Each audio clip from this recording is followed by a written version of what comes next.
All right. So we back again. Kind of changed my whole room around if you didn't see. But yeah, we're here to talk about what happened on Dynamite and cover WWE Theories because I know everybody loves that. So why don't we just get right into it? So first I'm going to start with Dynamite because I think we all want to hear about that. Everybody wants to hear about Dynamite. And then I'll go on to WWE Theories. Now, of course, WWE Theories, I have two today. That's Drew McIntyre and Edge. I chose them because they just have the more of the badassery that's been, going on. So hop right into it. So we start off with Orange Cassidy taking on Matt Hardy. Was this a good match? Of course it was. Did I expect anybody to bleed like Matt Hardy? No. I love this freshly squeezed Orange Cassidy with the beginning of the match literally being hands in the pocket. Oh, delete. Oh, delete. I love that. That is funny to me. And then it just kept up. Oh, delete. Oh, delete. Oh, delete. It's like when you're like, you're trying to, play a computer game and the delete button to just, is the power key. It's just delete, delete, delete, delete. Anyway, Matt Hardy did bleed from this, but Orange Cassidy did a perfect roll up. And I want to explain to you this roll up. So what he did, Jeff Hardy opens up the legs and about to do the double that shit. Yep. So what he does is that instead, Orange Cassidy steps through the legs, both legs going through, puts his hands in his pocket, moves, leans forward. 1, 2, 3. Orange Cassidy defeats Matt Hardy after rolling up Hardy with his hands in his pocket. So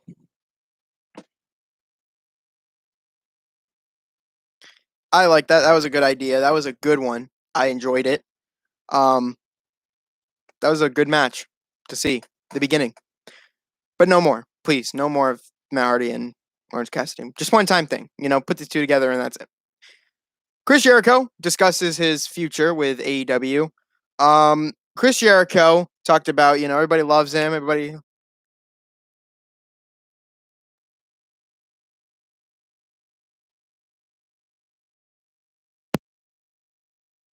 Give me a second.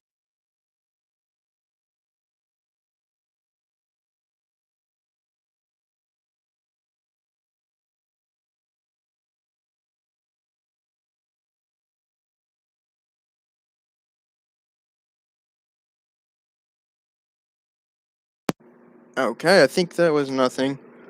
Um,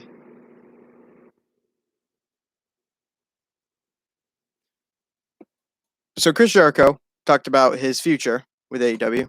Just focus the camera. Okay. So he talks about if he can't, he's had MJF on his mind all day, all night after losing to him. And he said that if he can't even beat him, then what's the point of staying in AEW? What's the point of wrestling in AEW? So he made the promise. He made the promise that if he loses to MJF, he challenges to one more match. One more match. If Jericho loses, then he will never wrestle again and he will be on the commentary team forever on Rampage. So MJF, came out obviously, and he didn't want to face Jericho. He didn't want to accept it, but then he remembered. He thought about this. He's the guy. I beat you in your labor. That's one thing. That's one thing people can say that I beat you on more than one occasion, more on two occasions. But to say that I ended Chris Jericho is a whole different story. So MJF, based off of that, accepted this challenge. And clearly, now I'm rooting for Jericho. He's the underdog on this. His career is on the line. Jericho hopefully wins this all out. I hope it happens. But MJF accepted that. And if MJF wins, Chris Jericho will never wrestle again. But see what happens. The Lucha Brothers, took on Varsity Blondes in the tag team eliminator. Now, before the match even started, you had the Young Bucks interrupt and watch on. One thing I do have to mention about this too, I usually have to mention, Pentagon Jr. outfit cosplay, the Joker. I loved it. I loved it. It was a great and I think he's done this before on 2 occasions. I think he'd done a Batman one too. Don't hold me to that though. This was a great match, and the Lucha Bros did win, meaning that on Rampage this Friday or tomorrow, they will take on Jurassic Express, and the winners will face the Young Bucks for the tag team titles inside of a steel cage. That's going to be awesome to see. I can't wait. Jamie Hayter took on Red Velvet, and Amy Jader defeated Red Velvet in a return to AEW. Now, Chris Statlander saves Red Velvet after, the, I guess, 2 on 1 assault, because again, or 2.5, 2.5, 2.5 and 1 assault, because the other one was obviously injured, but it was a great show. It was a good show. It was a good show for Chris Statlander to come out and just start, of course, save Red Velvet and be able to get her shot at All Out against Britt Baker. I still think Britt Baker will retain. If I was to predict this, if you guys want me to predict All Out, I will be more than happy to do that. Now, when is it? I think, let me just check the date. It says March or September 5th. I'll do that next week. How about that? I'll do All Out predictions next week. I'll give it to you guys on the Logical Podcast. I will give it to you guys. You guys deserve it. You guys deserve to see another thing that I want to also bring up to the attention is that another match has been made for All Out, and that came about when CM Punk returned. Darby Allen versus CM Punk, and CM Punk came back to face guys like Pentagon Jr. and Ray Phoenix, and he even said that CM Punk came back to wrestling because of people like Pentagon Jr. and Ray Phoenix, and most importantly Darby Allen, who we will be facing at All Out. And I will be predicting who wins, and I think I know who's gonna win. I'm sorry, Darby, as much as I love you, and I do hope I'm wrong. Like I'm going CM Punk. You guys know this. I'm going CM Punk. He was my favorite back in 2013. I want to even show you guys something. I'm going to show you guys something during this. I'll show you guys what I have.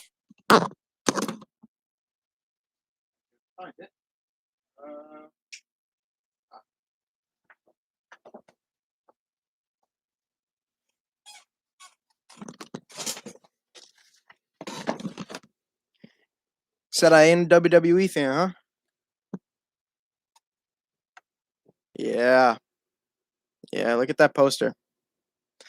Dolph Ziggler, Sheamus, all the fucking people, the Shields on there. 2013, my favorite year of WWE. I'm happy to say that this 2013 was the best year. And you got CM Punk right there, John Cena right there, The Rock, Ryback, fucking Alberto, Brock, Randy, Miz, Triple H, like all people. 2013 was just the best year of WWE in my opinion, honestly. I think it was. Great storylines, great setup. It had everything. Anyway, let's continue. We had CM Punk, obviously, he came out. Obviously, after this, we had Jon Moxley, Eddie Kingston, and Darby Allen take on the Wingmen. Now, Darby Allen ended this match after hitting the coffin drop to win the match for this team, and they weren't going to lose, but now we're going to get another match I'm hearing about, and I think it's Jon Moxley taking on somebody at All Out. I don't know. That was kind of pointless to do that, but it's whatever. Kenny Omega came out. AEW champion came out. Talked to Tony Schiavone. Now, Christian interrupts Kenny Omega here and brings up Don Callis, being an influence to Kenny Omega. And now, a young kid. Don Callis was young at this time, but now he's obviously older. And it was a young Kenny Omega. And look where they at now, Kenny Omega will defend his AEW World Championship against Christian at the All Out pay-per-view. And to fit perfectly with this, I think that the Lucha Bros will not be winning on Rampage. I think that Jurassic Express should get that, title match, respectively. But on the contrary, I mean, they did get a title match and lost. So the Lucha Bros could win this one, giving them, could happen. It could go either way. Now, but the biggest part in this whole conversation between Christian, Don Callis, and fucking Kenny Omega was Vince McMahon.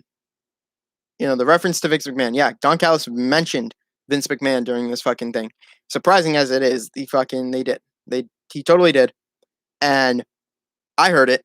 I don't know if anybody else did. I heard it. I was like, what about Vince McMahon? Hold on, what? Vince, you better be watching this. You better be watching Don Callis.